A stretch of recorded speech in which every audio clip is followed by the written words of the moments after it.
Cuando llegamos a Tampico, mi esposo se tenía que ir para la sierra y a mí ya me habían agendado para estar en Ciudad Victoria. Entonces yo lo vi débil y le dije que no quería ir a Victoria, que quería ir a donde él iba a estar para que si él necesitaba algo pues yo estuviera ahí. Pero él me dijo que no, porque ya estaba la agenda y que no era bueno que cancelara. Tampico fue la escala solamente para llegar a la Sierra de la Huasteca, de Ciudad Valles hacia arriba. Era un curso para obreros indígenas, pero ya habíamos concertado una cita en un lugar para que tuviera cómo atenderse el hermano, porque traía un dolor persistente en el tórax, en el pecho y en la espalda. Fue cuando íbamos a comer y dentro del lugar donde íbamos a comer tuvimos que subir unas escaleras y él presentó mucho cansancio, se agitó, le faltaba el aire, se veía muy cansado, muy agotado, hasta para hablar se dificultaba la respiración. Así que yo me fui a Ciudad Victoria y él se fue con el hermano Isaí a ministrar.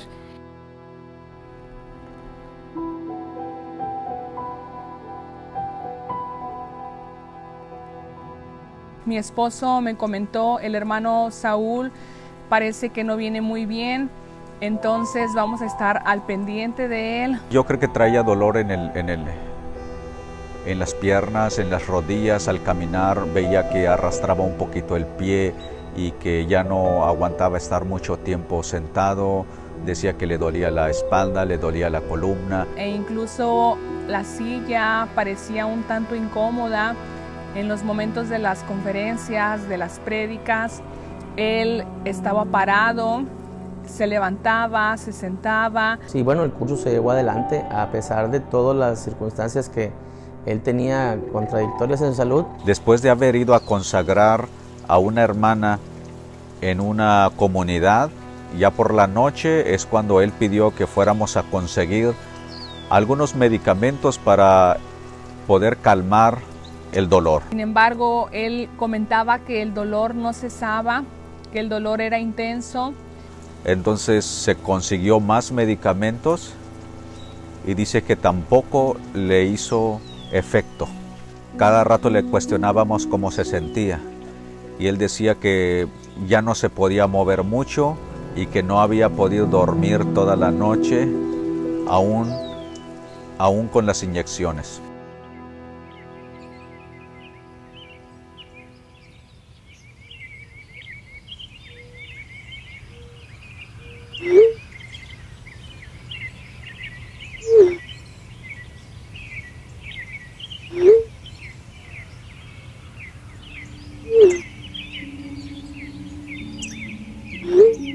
Antes de que él saliera de casa recibió la llamada de nuestro hermano en donde le solicitaba y le pedía que si le podía conseguir un taxi que lo pudiera mover hasta la ciudad de Tampico porque era necesario que él se internara. Yo me comuniqué con el misionero Isaí Fuentes, le pregunté la situación y me dijo que sí estaba delicado, se veía mal, se veía con un gesto de dolor continuo en su rostro. Al escuchar yo lo que el hermano le estaba proponiendo, supe que las cosas ya no estaban bien. Ese mismo domingo tuvimos que ayudarle para abordar el vehículo porque veíamos que era mucho y no podía caminar solo, así que ambos lados tuvimos que agarrarlo del brazo para poder acomodarlo en la camioneta. Reclinamos el asiento y dijo, y entonces fui lo más rápido que pude en carretera. El traslado fue rápido, pero también muy complicado. En realidad íbamos muy callados, casi no platicamos en el camino, porque yo escuchaba que él se quejaba mucho.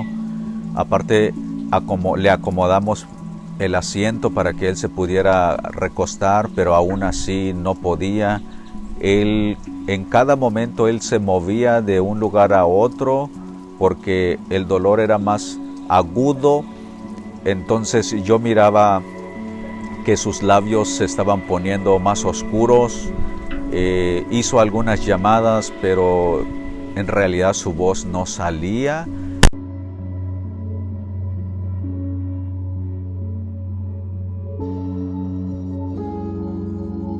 Le hablé al hermano Benjamín para decirle que se preparara y le dije que él estuviera ya al pendiente porque las cosas estaban más difíciles.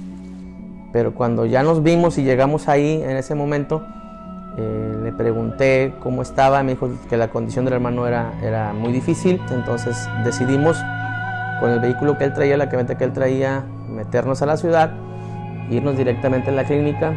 Comenzó a hablar en inglés, comenzó a hablar en hindi, porque probablemente el dolor era más difícil. Y es ahí cuando nos sentimos un poco más preocupados porque comenzaba a temblar totalmente y veíamos que su rostro estaba totalmente descolorido, ya sus miradas ya eran miradas perdidas. Terminé yo de predicar y me fui inmediatamente para Tampico el domingo, y cuando yo llegué me dieron todos los pormenores. Pero hasta ese momento, o sea, todos los síntomas que él presentaba era simplemente ese problema de la espalda, la columna. Él le pidió al doctor que lo infiltrara para que pudiera viajar al día siguiente. Y al otro día muy temprano, pues salimos para la ciudad de Toluca, pero pues yo sin saber en qué condiciones estaba físicamente, de verdad, me lo llevé al aeropuerto. Apenas si podía caminar, lo llevamos ya, subimos al avión.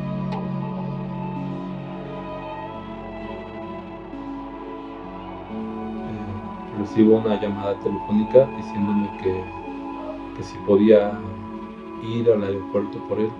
No se sentía bien como para llegar él solo hasta Toluca. Nos dirigimos hacia Toluca y en el trayecto empezó a temblar mucho. Su fiebre ya era una exageración la que llevaba de fiebre. Entonces el doctor lo revisó y nos dijo: no lo puedo atender, así como viene muy mal, lo vamos a ingresar. A lo cual empezaron a atacarle fuertemente con cantidad enorme de medicamentos para estabilizarlo, pero su diagnóstico no era de que estuviera mal de su columna, no coincidía pues. Ese doctor al ver a mi esposo me dijo: señora, su esposo viene muy mal. Por la sangre que traía, no sé los términos médicos, pero yo solo entendía que él ya sangre no había en su cuerpo. Ya no reaccionaba, le hacían preguntas y no podía contestar.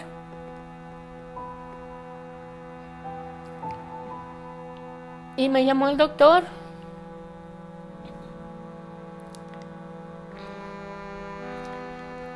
para decirme que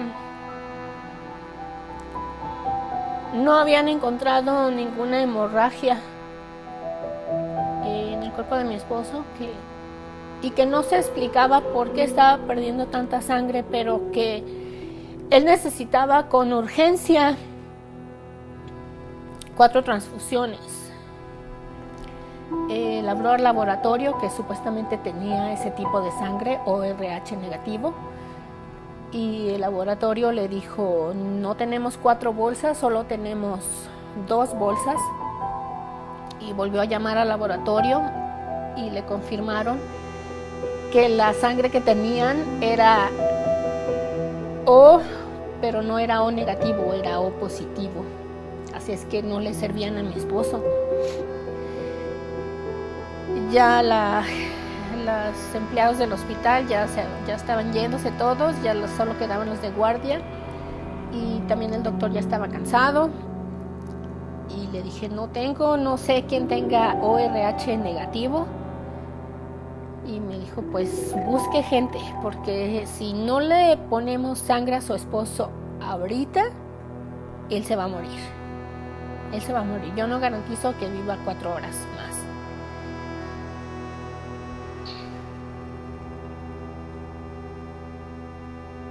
El doctor una y otra vez dijo,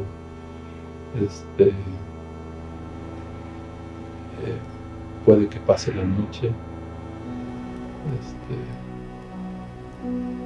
pero estén atentos porque de un momento a otro esto puede acabar, ¿no?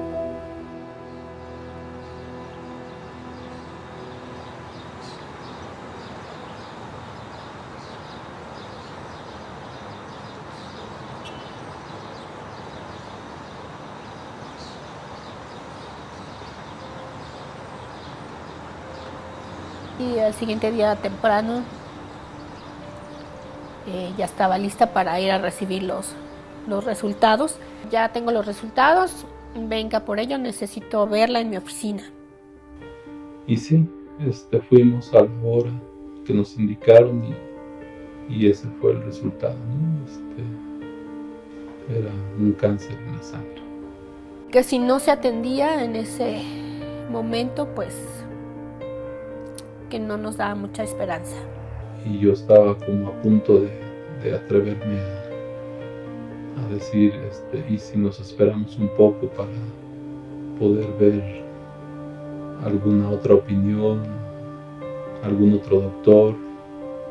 Antes de eso alguien se me adelantó y hizo la misma pregunta y dice, sí, lo pueden hacer, nada más que su paciente lo más seguro es que se muera. Y me dijo que debía tener muy claro la gravedad de mi esposo.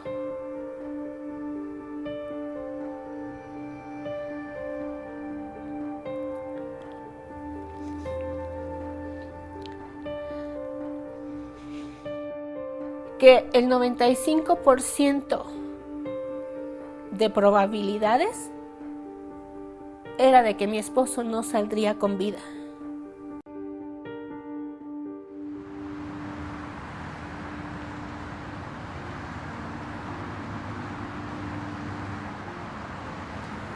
Cuando comenzaron las quimios pensamos que eso era lo más difícil, pero nos habíamos equivocado. Eso solo era el comienzo. Al no tener defensas tenía que estar aislado para que ningún hongo, bacteria o cualquier virus pudiera entrar a su sistema porque sería fatal. Desinfectábamos todo muchas veces al día para tratar de evitarlo. Y teníamos que tener mucho cuidado cuando él se levantara de la cama para que él no pisara el suelo. Pero un día, sin saber cómo, algo entró a su cuerpo. Y empezó la fiebre. Las fiebres que no lo dejaban, no cedían.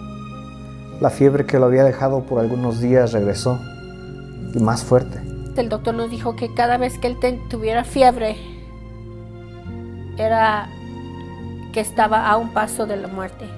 Comenzamos a ponerle hielo en su cuerpo para poder ayudar a bajar la fiebre, pero no funcionaba tampoco. Así es que comenzó a dormir en camas de hielo. La fiebre duró alrededor de unos 15 días sin cesar. Recuerdo que una vez me dijo, solo quisiera dormir una noche sin fiebre. Eso rompió mi corazón. Ver que su cuerpo se iba desgastando, su piel se le iba descarapelando, se le iba cayendo también sus uñas, su cabello, y estaba perdiendo demasiado peso, demasiado rápido. Su cuerpo se deterioró de manera drástica en tan solo unos días. El doctor nos decía que era cuestión de tiempo para que su corazón fallara. No había ningún solo espacio en su boca sin úlceras. Era algo exagerado, no podía comer. Sus pulmones también comenzaron a fallar. Su sistema digestivo comenzó a fallar. Y ver que él estaba pasando por todo esto, creo que fue el momento más difícil. Recuerdo que la noche antes del Día del Padre, todo ese día había tenido fiebre, todo el día. Ya no tenía plaquetas, no tenía hemoglobina. Nosotros seguíamos aplicando lienzos para tratar de bajar la temperatura, pero no funcionaba. Comenzó a tener hemorragia por lo bajo de las plaquetas. Así es que llamé a los doctores y solo me decían que urgentemente necesitaba una transfusión de plaquetas. Pero esa hora de la noche no había cómo conseguir plaquetas. Los doctores nos dijeron que no había nada más que hacer. Apagaron las luces del cuarto y nos dijeron: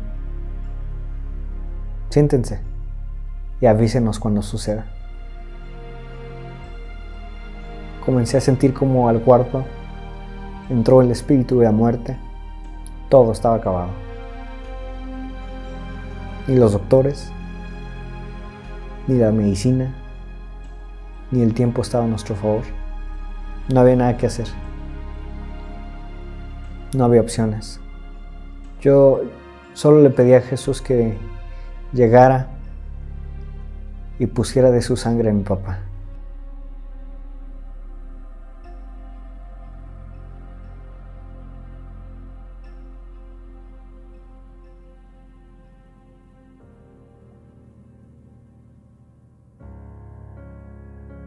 Al día siguiente, cuando los doctores llegaron, platicaban entre ellos diciendo: está vivo. Le hicieron los análisis rutinarios que siempre hacen para ver cuánta sangre tenía. Milagrosamente tenía más. Días después, recuerdo que estábamos sentados enfrente del doctor. Porque debía la carta para saber si el cáncer había bajado lo suficiente como para que pudiéramos seguir teniendo esperanzas, o si el cáncer era recurrente y no había nada más que hacer. Se necesitaba bajar del 87% que tenía mi suegro a un 20% mínimo, y el doctor nos había dicho que era casi imposible, que no sucedía. Con los nervios deshechos, estamos ahí sentados enfrente de él. Cuando la abrió, no supo cómo decirlo. Así es que el doctor solo lo dijo así: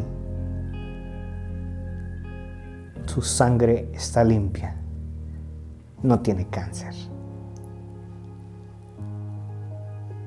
Jesús lo había hecho. Cada momento que vivimos, todo fue con un propósito. Y Dios estuvo con nosotros todo este tiempo. Después de tanta angustia, Jesús había llegado y lo había sanado.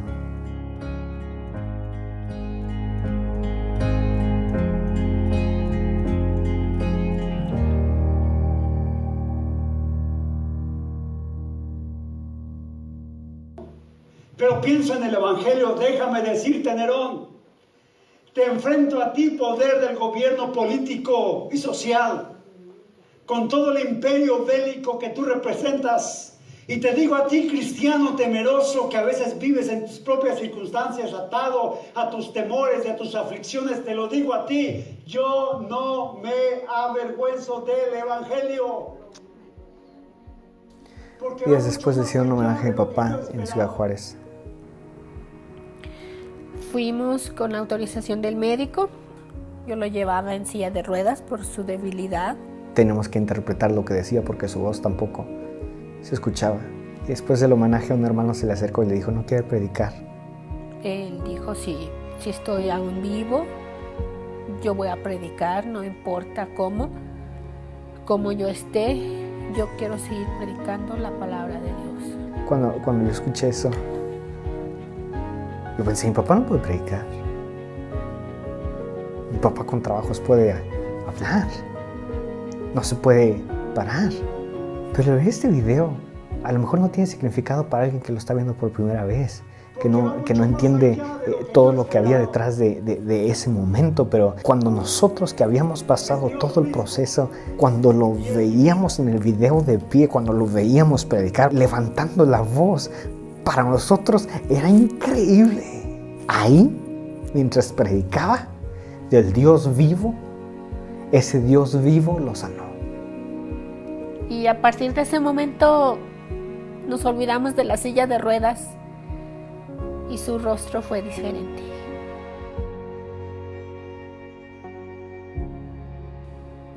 Estoy aquí frente a ustedes hablando, sonriendo y gozoso y satisfecho porque Dios hizo una vez más el milagro. He vivido durante todo este tiempo y a un tiempo atrás en un entorno de milagros, y hoy más que nunca estoy convencido que Dios es un Dios de milagros. Es un Dios que puede tocar, que puede hacer, que puede crear, que puede resucitar, que puede levantar. Es un Dios de poder, es un Dios glorioso. Yo no sé, usted que me está escuchando, no sé cuál sea su situación o que tal vez esté pensando que está en una de las circunstancias más críticas. Aún Dios tiene poder para eso. Aún Dios puede hacer milagros. Solo es sencillo. Un corazón humillado nunca va a ser despreciado por Dios. Necesitamos humillarnos y reconocer que nosotros le necesitamos y que le hemos fallado en ocasiones. Si este es su caso, este es el buen momento para rendirse a Cristo y para pedirle a Dios misericordia, para entregarle su vida por completo a Cristo Jesús, para rendirse a Él o para reconciliarse con Él. Y créanme, lo sé por experiencia, Dios nunca falla. Dios siempre responde. Y aquí estoy, por el tiempo que me reste. Seguiré hoy más que nunca comprometido a decirle al mundo que en Cristo hay poder y salvación.